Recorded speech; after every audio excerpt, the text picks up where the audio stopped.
우리는 할 수 없지만 주님이 우리와 함께 하시기에, 지금도 우리와 함께 하기에 주님, 우리가 앞으로 나아갈 수 있음을 믿습니다.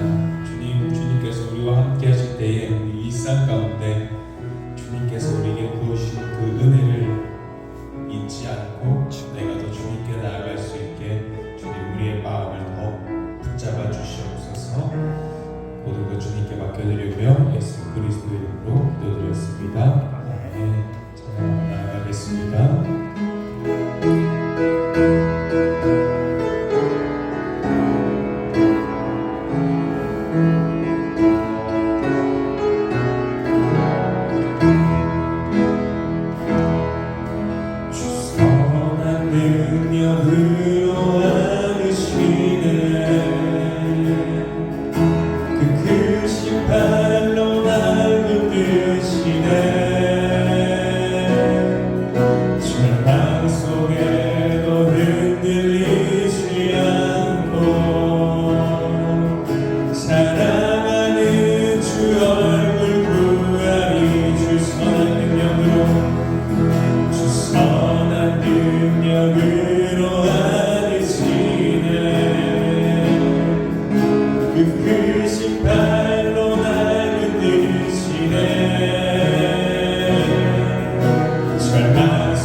영광의 새날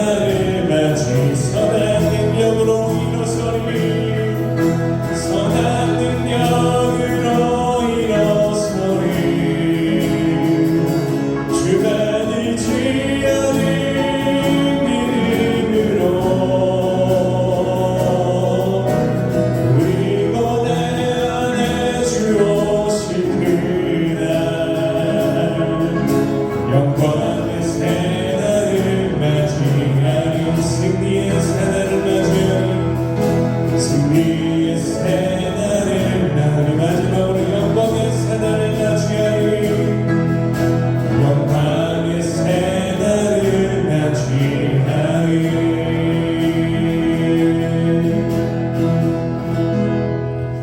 아멘. 우리 이 시간 기쁜 마음으로 박수하며 찬양하겠습니다. 나의 사랑하는 죄는 비록 헤어졌으나 어머님의 무릎 위에 앉아서 재미있게 듣던 말 그때는 지금도 내가 잊지 않고 기억합니다. 귀하고 귀하다 우리 어머니가 들려주시던 재미있게 듣던 날 이제 주의 예수님 이 성경심이 살아갑니다. 옛날 용맹스럽던 나의 예의 경험과 유대인급 나의 왕의 역사와 주의 성취에 대한 반복하고 하늘에 올라가던 일을 기억합니다. 귀하고 귀하다 우리 어머니가 들려주시던 재미있게 듣던 말 이제 주의 예수님 이 성경심이 살아갑니다. 예수 세상 계실 때 나는 고난 당하고 십자가에 달려 죽는다더니 어머니가 이끄던 눈물과 이름이던 지금까지 내가 기억합니다. 귀하고 귀하고 귀하다 우리 어머니가 들려주시던 재미있게 듣던 말 이제 주의 예수님 이 성경심이 살아갑니다. 그때 2년 지나고 나의 은혜 만나고 어머니의 말씀 기억하면서 나도 수십 년 대로 성경 말씀 읽으며 주의 뜻을 따라 살려합니다. 귀하고 귀하다 우리 어머니가 들려주시던 재미있게 듣던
모든 열방이 주께 돌아와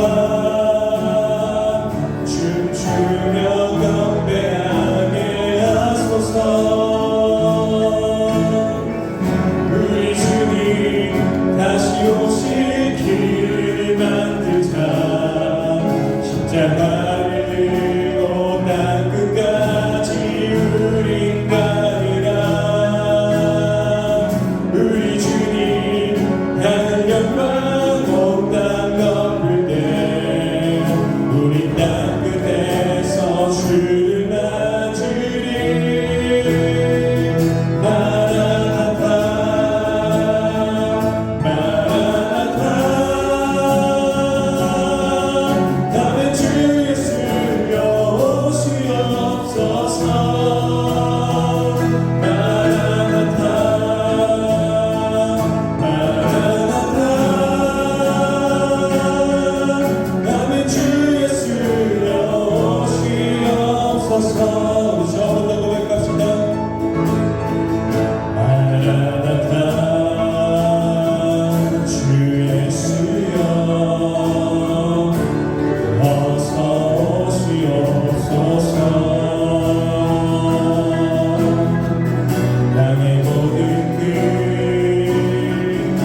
하나님의 말씀을 보시겠습니다. 어떻게 드립니다. 그가 백선화되어 자기 몸이 죽은 것 같고 사라의 피가 죽은 것 같음을 알고도 믿음이 약하여지지 아니하고. 아멘. 기도하겠습니다.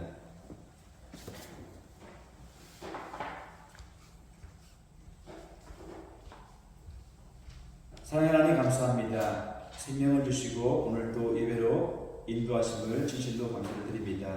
지나간 날을 돌아보며 모든 죄와 허물을 회개하오니 용서하여 주옵소서. 불순종하고 미워하고 다투며 욕심대로 살아왔던 날들을 회개하며 다시금 말씀으로 세워지기를 원하오니 붙들어 주옵소서. 주님의 거룩한 도구로 사용하여 주옵소서. 깨우시고 세우시고 주의 말씀대로 살아가게 하여 주옵시며 그리스도의 일꾼으로 교회를 위해 봉사하며 충성하게 하여 주옵소서. 우리의 예배에 하나 함께 하심을 믿고 감사하며 예수님의 이름으로 기도합니다. 아멘.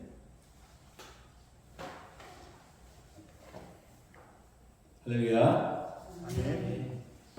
오늘 또 우리 사랑하는 성도님들, 날씨가 구준 가운데, 날씨가 차가운 가운데도 교회에 나오게 됨을 기쁘게 생각하고, 또한 피곤하고 힘든 몸이지만 여러분 이렇게 성전에 올라오셨습니다. 결코 그 어떤 것도 주의 전에 나오는 것을 막지 못함을 믿습니다. 여러분들의 믿음이 세상을 뚫고 또한 어떤 환경을 뚫고 하나님께 도달을 하게 됩니다. 그 무엇보다 하나님께서 참으로 그럼에 기뻐하시고 오늘 예배드리는 모든 하나님의 백성에게 하늘의 복이 충만하게 내려질 줄 믿습니다. 아멘.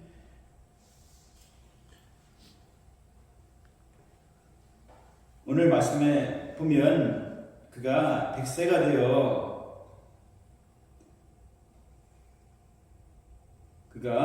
백세가 되었다고 말씀을 하고 있는데 그는 어떤 사람입니까? 아브라함입니다. 아브라함이 백세가 되었습니다. 자기 몸이 죽은 것 같이 되었다고 했습니다.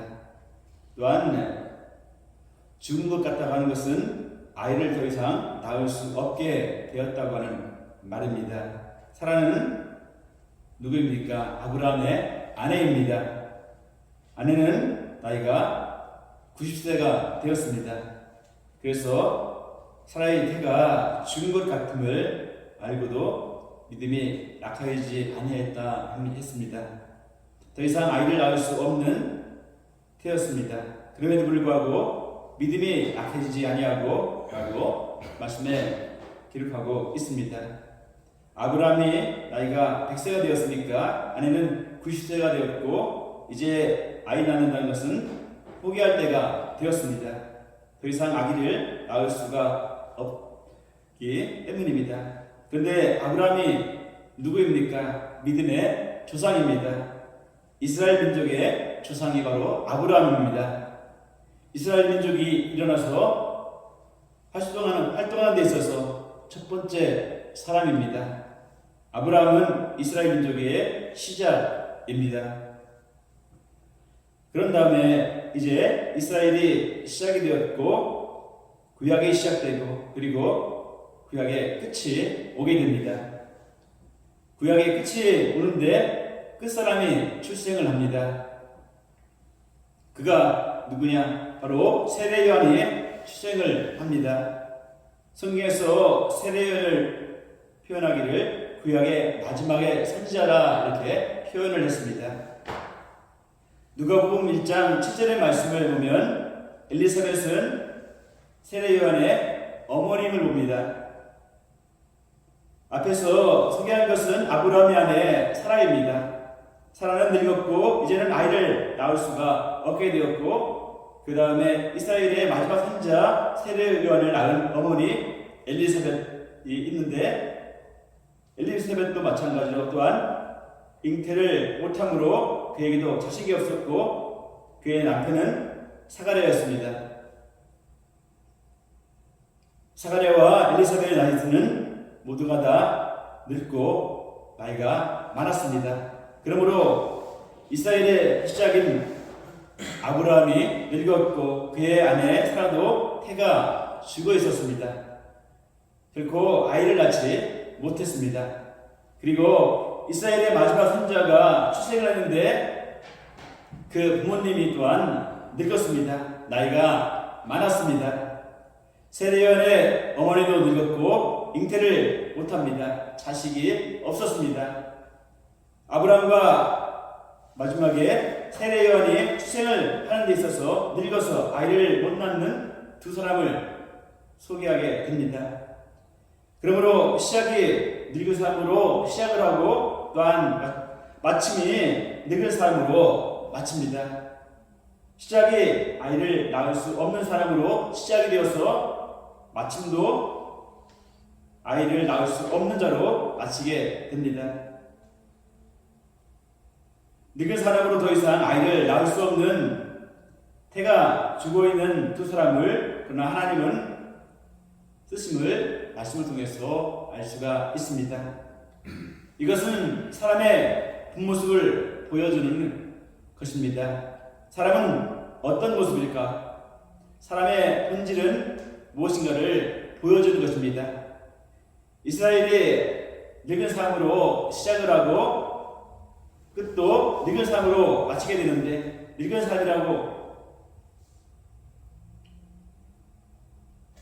하는 거죠. 모든 사람이 늙은 사람이라는 말입니다. 모든 사람이 아이를 낳을 수 없다는 뜻을 담고 있습니다. 이것이 인생의 본질이고 또한 사람의 본물이라는 사실입니다.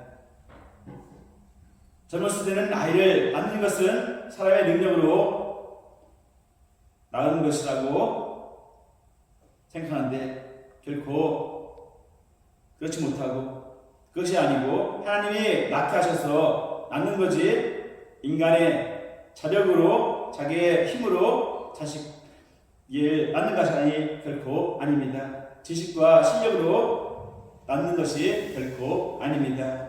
인간은 이와 같이 늙어 있습니다. 아무것도 할 수 없는 존재임을 나타내 주고 있습니다. 그리고 구약이 끝나고 예수님이 출생을 합니다. 구원자가 오십니다. 구원자가 누구를 통해서 오냐면 우리가 잘 알고 있듯이 마리아를 통해서 오십니다. 마리아는 누구입니까? 마리아는 처녀입니다. 결혼하지 않은 처녀입니다. 자, 여러분에게 여쭤보겠습니다. 아브라함의 아내 사라가 늙었습니다. 아이를 낳을 수가 없게 되었어요. 그 다음에 세례요한의 나음을 보면 그 어머니 엘리사벳도 늙어서 아이를 낳을 수가 없게 되었어요. 자, 늙은 사람이 두 사람이고 예수님의 어머니 마리아가 젊은 사람이고 처녀입니다. 이 셋 중에 아이를 낳을 수 있는 가능성이 가장 높은 사람은 누구일까요? 첫 번째가 사라이고 두 번째가 엘리사벳이고 세 번째가 마리아입니다. 이 셋 중에 누가 아이를 잘 낳을 수 있을까요? 아니면 셋 중에 누가 아이를 제일 못 낳을까요? 정답은 여러분 잘 이해가 되지 않고 헷갈려야 됩니다. 늙은 사람은 그래도 어떻게든 고쳐서라도 아이를 낳을 수 있는데 처녀는 방법이 없습니다. 아이를 낳을 수가 없습니다. 예수님의 출생은 제일로 나올 수 없는 자로부터 나옵니다. 이 세상의 공통점은 아이를 낳을 수 없다는 것입니다. 하나님이 이스라엘 백성의 시작을 아이를 낳을 수 없는 자로 시작을 하십니다. 구약의 마침도 엘리사벳으로 아이를 낳을 수 없는 자로 마치십니다. 그리고 그들은 구원하는 구원자 예수님이 오실 때도 아이를 낳을 수 없는 자로 오십니다. 이것은 인간은 누구든지 아이를 낳을 수 없다는 것을 보여주는 사실입니다.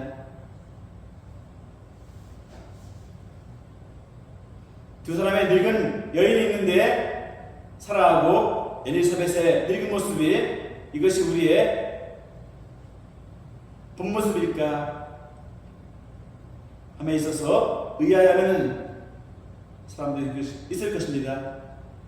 이렇게 우리는 인생의 마라톤을 하며 살아가고 있습니다.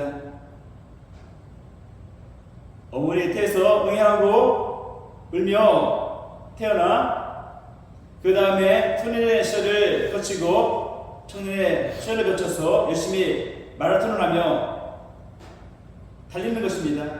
수십 년을 달리다 보니까 이제 나이가 50이 되고 한참을 달리다 보니까 70살이 되고 한참을 달리다 보니까 100세가 되었습니다. 이제 마지막 종착점이 저기에 보입니다. 종착지가 보입니다. 저기까지만 가면 내 인생의 마지막까지 가게 되고 승리하게 되는구나. 막 달리다가 마지막 판에 쓰러져 죽습니다. 종착지를 밟지 못하고 쓰러져 죽습니다. 여러분에게 다시 한번 묻습니다. 마라톤 코스가 몇 킬로입니까? 잘 알고 있듯이 42.19km입니다. 그런데 2km를 달리다가 쓰러집니다. 그러면 성공한 걸까요? 아니면 실패한 것일까요? 여러분 40.19km인데 30km를 달리다가 쓰러집니다. 그러면 성공한 것일까요? 실패한 것일까요? 40km로 달렸는데 쓰러져도 마찬가지로 실패입니다. 인생에 열심히 달리다가 젊은 시절을 거치고 장년 시절을 거치고 또 늙어서 40km 정도 달렸는데 쓰러집니다. 그러면 모든 인생의 종착지에 도달하지 못하고 늙어서 다 쓰러진다는 사실입니다. 이것이 인생의 본 모습입니다. 인생은 할 수 있는 것이 없습니다. 승리할 수가 없습니다. 마지막 그 종착지를 밟을 수가 없다는 사실입니다. 어떤 결과를 가져올 수 없다는 것입니다. 다 실패한다는 사실입니다. 인생은 누구든지 자기 스스로 종착지에 발을 들일 수가 없고 또한 스스로 아이를 낳는 결과를 못 가져옵니다. 오직 하나님께서 시작도 불가능한 자, 마침도 불가능한 자, 그리고 마리아도 처녀로서 아이를 낳을 수 없는 존재로 다 세우신 이유는 사람은 다 겸손하라고, 사람은 할 수 없다고 그것을 알려주시기 하기 위함입니다. 사람의 그 모습은 아이를 낳을 수 없습니다. 성취할 수가 없습니다. 이룰 수가 없습니다. 승리할 수가 없습니다. 열매를 맺을 수가 없습니다.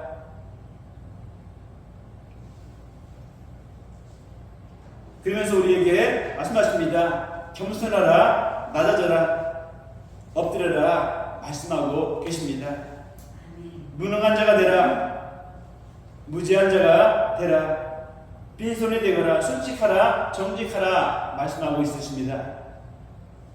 내 본모습을 제대로 보여야 하는 것을 교훈하시기 위해서 성경을 이렇게 펼쳐놓은 것입니다. 성경은 참으로 깊고 오묘한 말씀입니다. 성경에는 우리의 모든 진리가 들어 있습니다. 인생이 무엇인지 다 밝혀놓았고 하나님이 어떤 분이신지를 다 밝혀놓은 책이 성경책입니다. 이 세상에서 성경밖에는 진리를 알리는 책이 그 어떤 책에도 없습니다. 그래서 성경을 보면 볼수록 깨닫는 것은 무엇입니까? 겸손해야 되겠구나. 내 스스로 할 수 있는 것이 그 무엇도 아무것도 없구나. 내가 아무리 잘 계획한다 할지라도 종착지에 갈 수 없구나. 나는 열매를 맺을 수 없구나. 이것을 깨닫게 되고 알게 되면서 성경을 아는 사람은 어떻게 됩니까? 더욱 항상 겸손합니다. 더 나아가 사람들에게 말합니다. 나는 무능합니다. 나는 무지합니다. 저는 빈손입니다. 이렇게 말할 수 있습니다. 사람이 겸손한 사람이고 솔직한 사람이고 또한 정직한 사람이 대될 줄 믿는데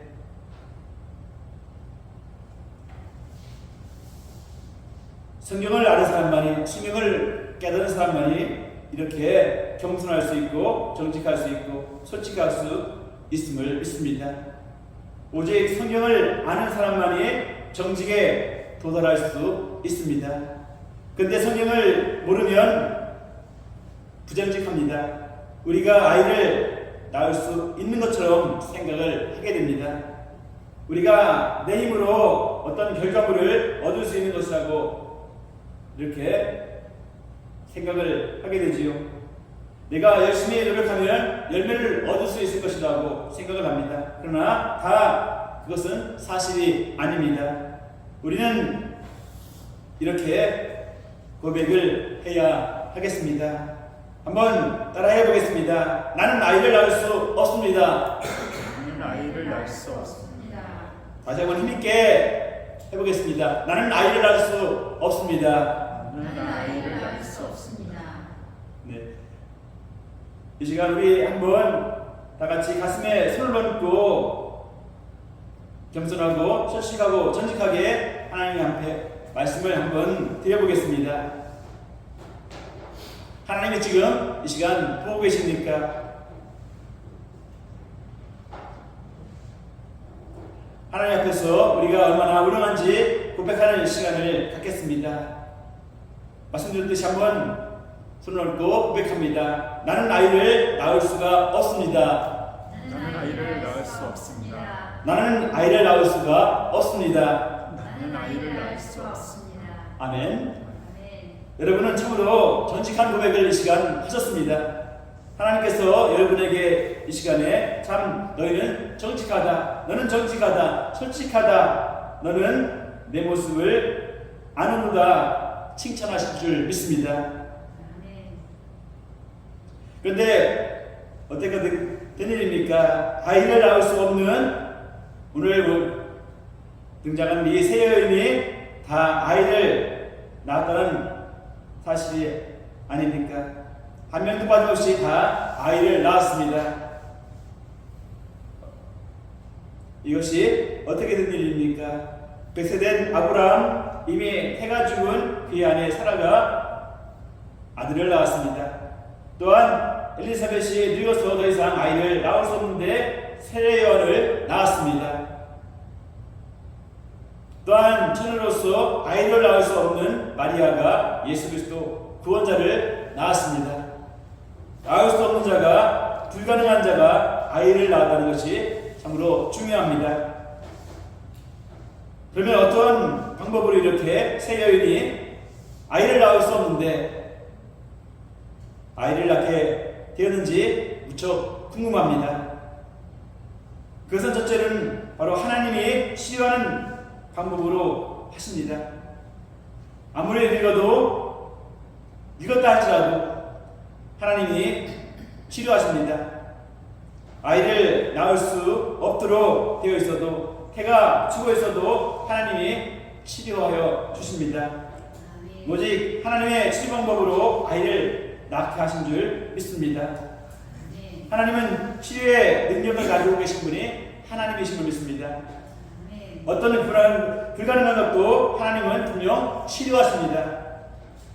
아이를 낳을 수 없는 자를 아이 낳게 하신 줄을 우리는 분명 믿습니다.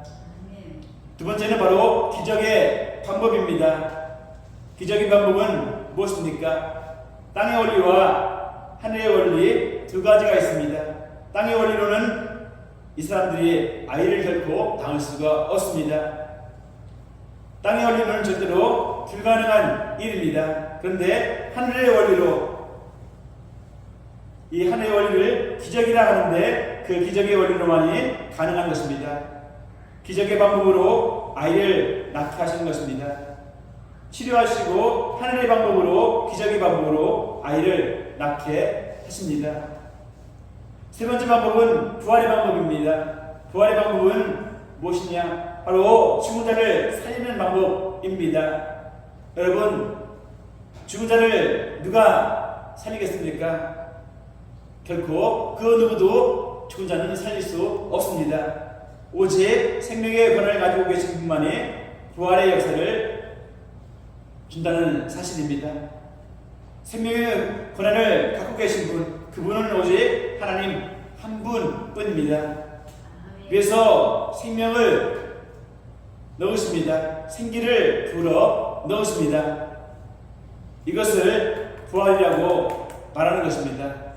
하나님은 오직 부활의 방법으로 아이를 낳게 하신 줄 믿습니다. 마리아는 처녀인데 아이를 낳을 수 없는데 아이를 낳았습니다. 그런데 처녀는 태가 죽은 것이 아니죠. 나이가 들어서 태가 죽은 것이 아닙니다. 그래서 부활의 방법으로 할 수가 없습니다. 죽은 자를 살리는 것이 부활인데 마리아는 태가 죽은 것도 아니고 늙은 것도 아니요. 치료로 할 수 있는 것도 없습니다. 마리아는 치료의 방법, 기적의 방법, 부활의 방법이 결코 그에게는 필요가 없었습니다. 오직 마리아는 창조의 방법으로 하시는 줄 믿습니다. 없는 것을 있게 하시는 하나님이십니다. 창조주만이 가능하신 일입니다. 그래서 예수님께서 출생하는 것은 창조의 방법입니다. 그러니까 아이를 전혀 낳을 수 없는 존재인데 아이를 낳게 하나님은 하십니다. 방법은 치료의 방법으로, 기적의 방법으로, 기적의 방법은 신기한 하늘의 능력의 방법입니다. 세 번째, 부활의 방법과 창조의 방식으로 아이를 낳게 하시는 줄을 믿습니다. 놀라운 일이 벌어집니다. 그것은 늙었으나 아이를 낳은 것입니다. 처녀이지만 아들을 낳았습니다. 이렇게 하나님은 다양한 방법으로 불가능한 자를 가능케 하시고 아이를 낳을 수 없는 자를 아이를 낳게 하심을 믿습니다. 그런데 오늘 본문을 다시 한번 봅니다. 그가 100세가 되어 자기 몸에 죽은 것 같고 사라의 태가 죽은 것 같음을 알고도 믿음이 약하여지지 아니하였다 했습니다. 이제는 아이를 낳을 수 없습니다. 그런데 믿음이 항상 있었습니다. 아브라함에게는 믿음이 있었습니다.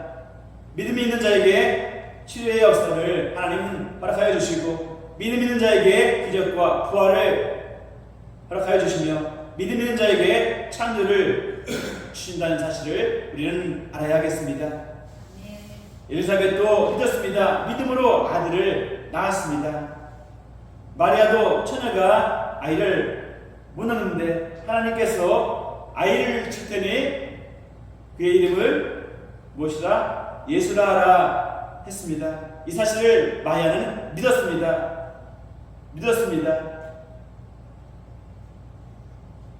믿음 있는 자에게 하나님께서는 치료의 방법으로, 기적의 방법으로, 부활의 방법으로, 창조의 방법을 주셔서 아들을 주시는 줄 믿습니다. 아이를 낳을 수 없는 자가 아이를 낳을 수 있는 자가 되었다는 사실입니다. 자, 여러분은 어떻습니까? 여러분은 믿음이 있습니까? 여러분 분명 믿음이 있습니다. 아멘? 여러분에게 여쭤볼 때 항상 아멘 소리가 저는 너무 답답해요. 여러분은 믿음이 있습니까? 아멘. 예, 여러분은 분명 믿음이 있습니다. 아멘. 믿음이 없으면 교회에 어떻게 옵니까? 믿음이 있으니까 교회에 오는 것입니다. 여러분이 한번 교회에 오는 것을 저는 참으로 크고 귀하게 생각을 합니다. 결코 교회에 오는 것이 쉬운 것이 아니기 때문입니다. 목자와 성도의 입장에서 바꾸어 생각해 볼 때 분명 그것을 더욱더 깊이 깨닫고 느낍니다.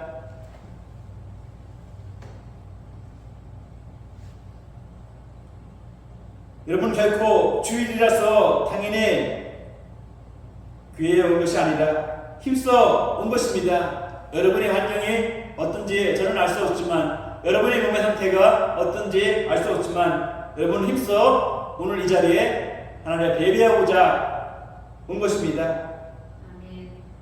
무엇을 가지고? 믿음을 가지고 하나님 앞에 오셨습니다. 그래서 여러분이 교회에 오셔서 예배를 드리는 것에 대해서 저는 날마다 더 소중하게 생각을 하고, 여러분들의 믿음이 얼마나 가릿고 훌륭한가를 늘 생각하며 하나님께 감사를 드리고 여러분께 또한 감사를 드립니다. 여러분이 시간 나올 때마다 그 가치에 대해서 제가 알고 날마다 깨닫습니다. 제가 이제껏 목회해 오면서 성도님 한 분 한 분이 이 자리에 참석할 때마다 저는 더욱더 이 사실을 깊이 깨닫고 느끼며 감사하게 됩니다. 여러분에게 믿음이 있다는 것입니다. 오늘 이 자리에 나와 예배하는 것은 여러분이 믿음이 있다는 것입니다. 여러분에게 믿음이 있다는 것인데, 믿음이 있는 여러분에게 하나님은 치유의 역사를 허락하실 줄 믿습니다. 아멘. 믿음이 없는 자에게는 성령도 결코 역사하지 않으십니다. 또한 하나님이 역사하지 않으십니다. 믿음이 없는 자에게는 천국도 결코 줄 수 없습니다. 천국에 들어갈 수도 없습니다. 구원을 줄 수도 없습니다. 믿음 없는 자가 어떻게 치료를 받으며, 또한 믿음 없는 자를 어떻게 치유해 줍니까? 그들에게 어떻게 기적을 주겠습니까? 이 모든 것은 불가능한 것입니다. 믿음 있는 자에게 치유하시고 기적을 주시고 부활을 주시고 창조를 주신다는 사실입니다. 우리의 사랑하는 믿음의 식구들은 오늘 참 믿음을 하나님께 드렸습니다. 그러므로 여러분에게 놀라운 신기한 역사가 일어나게 될 줄 믿습니다. 그래서 여러분은 나는 치료를 받았어, 나는 치료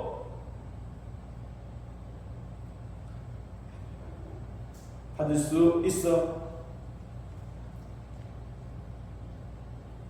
곧 이 말은 치료받다는 것은 아이를 낳는 것입니다. 아들을 낳았다는 것은 무엇이냐? 하나님께 선물을 받았다는 것입니다.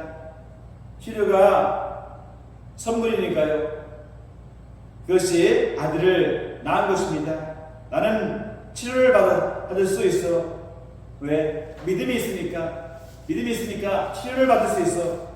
나는 기적을 받을 수 있어. 왜? 믿음이 있으니까. 하나님은 나에게 부활의 역사를 주실 수 있어. 하나님은 우리 가정에 창조의 역사를 주실 거야. 그런 마음을 항상 여러분은 가지셔야 될 줄 믿습니다. 여러분은 아이를 낳을 수 없는 자에서 아이를 낳을 수 있는 자로 바뀌었습니다. 왜냐하면 믿음을 가졌기 때문입니다. 다시 한번 저를 따라하겠습니다. 나는 아이를 낳을 수 있습니다. 나는 아이를 낳을 수 있습니다. 나는 아이를 낳을 수 있습니다. 나는 아이를 낳을 수 있습니다. 아멘. 여러분에게 치료가 일어날 줄을 믿습니다. 기적이 일어날 줄 믿습니다. 부활의 역사가, 창조의 역사가 일어날 줄 믿습니다. 그런데 예수께서 이런 말씀을 하십니다. 요한복음 14장 12절에 내가 진실로 너에게 이르노니 나를 믿는 자는 바로 누구일까? 나를 믿는 자는이라 말씀하시고 있는데 바로 여러분을 가리키고 있습니다. 나를 믿는 자는 내가 한 일을 그도 할 것이요 말씀하십니다. 내가 하는 일, 곧 예수님이 하는 일, 하나님이 하는 일이 뭐냐 하면 치료의 역사, 기적의 역사, 부활의 역사, 창조의 역사, 이 일을 주님이 하시는 줄 믿습니다. 이 일을 그도 할 것이요 여러분도 할 것입니다. 또한 그보다 더 큰 일도 하리니 예수님보다 더 큰 일도 한다는 사실입니다. 어떻게 이런 일이 있을 수 있을까요? 더 큰 일을 하는 것은 무슨 뜻이냐면 바로 예수님은 이 땅에 십자가에 죽으시러 이 땅에 오셨기 때문에 이스라엘 땅에만 오면 되십니다. 결국에는 우리나라의 땅에 한국 땅까지 오실 것은 없습니다. 이스라엘에 오셔서 거기서 십자가에서 죽으시고 승천을 하십니다. 그런데 여러분은 땅끝까지 역사를 나타내야 줄 믿습니다. 저 아프리카까지 역사하실 줄 믿습니다. 그러니까 예수님은 이스라엘 땅에만 오셔서 우리는 땅끝까지 복음을 전하니까 더 큰 일을 한다는 사실입니다. 그리고 예수님께서는 이 땅에서 공생의 3년 반 동안의 사역을 하셨습니다. 근데 여러분은 평생 사역을 하니 예수님보다 더 큰 사역을 한다는 말씀입니다. 예수님께서 하신 일을 우리도 한다는 사실입니다. 예수님이 또 말씀하십니다. 요한복음 14장 12절에 말씀하시기를 내가 진실로 너에게 이르노니 나를 믿는 자는 내가 하는 일을 그도 할 것이고 또한 그보다 큰 일을 하리니 이는 내가 아버지께로 감이라 분명 말씀하셨습니다. 그러면서 13절에 너희가 내 이름으로 누구의 이름으로? 예수의 이름으로 무엇을 구하든지 내가 행하리니 이는 아버지로 하여금 아들로 말미암아 영광을 받으시게 하려 함이라 말씀하셨습니다. 말씀에 너희가 내 이름으로 무엇을 구하든지 내가 행하리라고 예수님은 말씀하셨습니다. 너희가 내 이름으로라 하는 말씀은 예수의 이름으로 예수의 이름을 믿는 자에게 주시겠다는 것입니다. 예수의 이름으로 구하는 것, 예수의 이름으로 행하는 것은 모든 것을 행하고 이루시겠다는 사실입니다. 믿는 자에게 주신다는 것입니다. 예수의 이름은 뭐냐?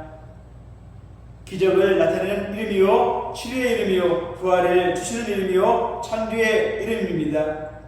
그러므로 이 이름을 우리는 줘야 합니다. 그래서 우리도 예수님과 같은 일을 한다는 것입니다. 내 이름으로 무엇을 받든지 내가 행하리니 예수의 이름으로 구하면 예수께서 행하신다는 사실입니다. 우리가 예수의 이름을 가졌습니다. 우리 모두는 예수의 이름을 가졌습니다. 가졌으니까 이렇게 하면 됩니다. 예수의 이름으로 치료하여 주옵소서. 그러면 주님이 치료해 주실 줄 믿습니다. 예수의 이름으로 기적을 주시옵소서. 예수의 이름으로 기적을 주신다고 하십니다. 예수의 이름으로 부활의 역사를 주시옵소서. 부활을 예수님이 주신다고 하십니다. 예수님의 이름으로 창조를 주시옵소서. 예수님이 창조를 주신다고 하십니다. 예수님이 모든 것을 행하신다고 약속하십니다. 하나님은 우리에게 첫 번째 예수의 이름으로 주시고 또한 예수의 이름을 가지고 구하는 우리에게 기도권을 주셨습니다.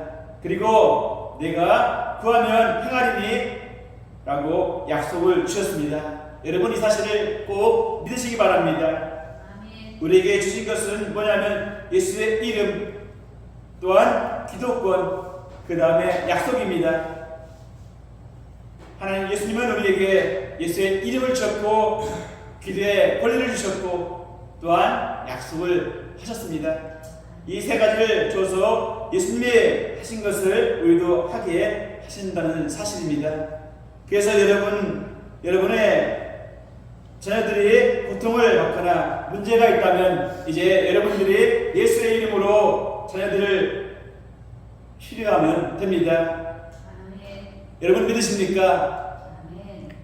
이는 예수의 이름으로 구하는 것입니다. 예수의 이름으로 구하면 예수님이 행하시니 여러분은 예수의 이름으로 행하면 될 줄 믿습니다.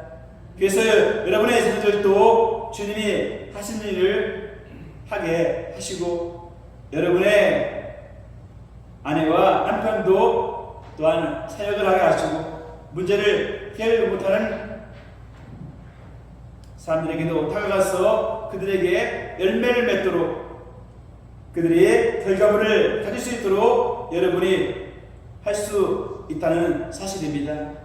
내 자신이 열매를 얻을 수 있을 뿐만 아니고 다른 사람에게도 열매를 얻을 수 있게 할 수 있다는 사실을 말씀하고 있습니다. 그러므로 여러분이 누구를 위해 기도를 해주면 주님이 행하십니다. 그러니까 이제 여러분은 열매를 맺을 수 있는 분이 됐다는 사실입니다. 여러분의 가족들이 어떤 열매도 거둘 수 없는 불가능한 생태가 되어 있다면 여러분들을 통해서 예수의 이름으로 말미암아 그 열매를 얻게 하실 줄 믿습니다. 아멘. 다른 사람에게 이익을 주는 사람이 될 줄 믿습니다. 아멘. 저를 따라해 보겠습니다. 나는 다른 사람을 이익하게 할 수 있습니다. 나는 다른 사람을 유익하게 할 수 있습니다. 나는 다른 사람을 유익하게 할 수 있습니다. 나는 다른 사람을 유익하게 할 수 있습니다. 아멘. 아멘. 그래서 여러분은 늘 이렇게 생각해야 합니다. 여러분의 자녀들이 어떤 문제에 맞닥뜨리게 되면 우리 아이가 불가능하게 되었고 어려움에 닥쳤구나. 우리 아이가 소원이 있지만 열매를 딸 수 없구나.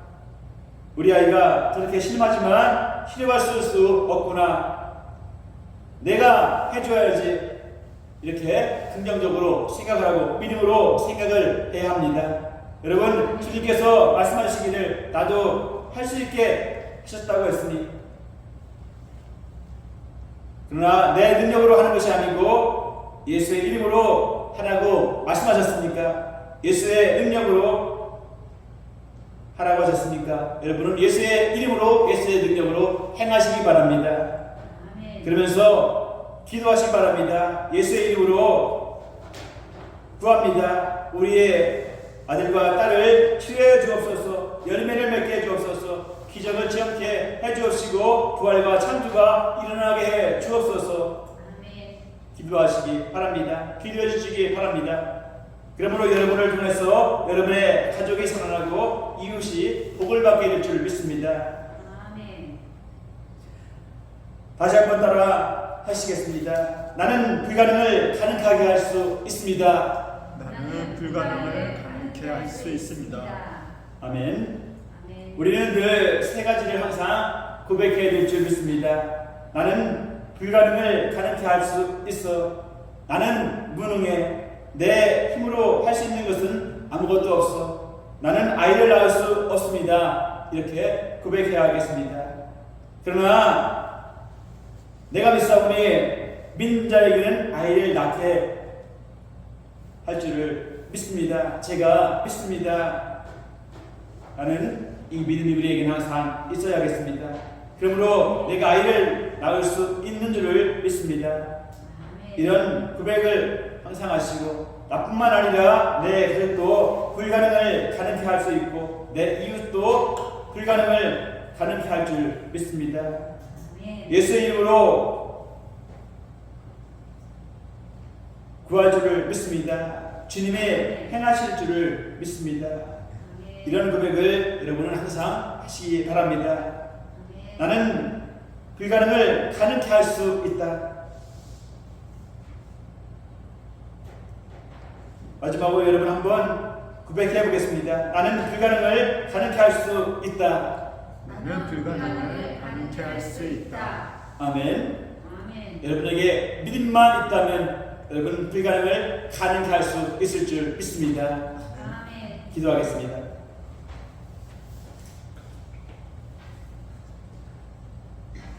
역사를 주관하시고 살리시는 하나님 감사합니다. 이 민족의 역사를 바로잡아 주시옵시고 정치와 경제를 바로 세워주시옵시며 모든 부정과 부패를 없애주시옵시고 온 교회와 성도가 믿음의 뜻에 서게 도와주시옵시며 시대적인 사명을 깨달아 먼저 각성하며 새로워지게 하여 주옵소서. 저의 마음 깊은 곳에 뿌리 박혀있는 세속의 욕망과 죄악을 없애고 정직한 영이 새롭게 하여 주옵소서. 주님의 거룩한 생애를 돌아보며 짐을 본받아 살아가는 자가 되게 하여 주옵소서. 예수님의 이름으로 기도하옵나이다. 아멘.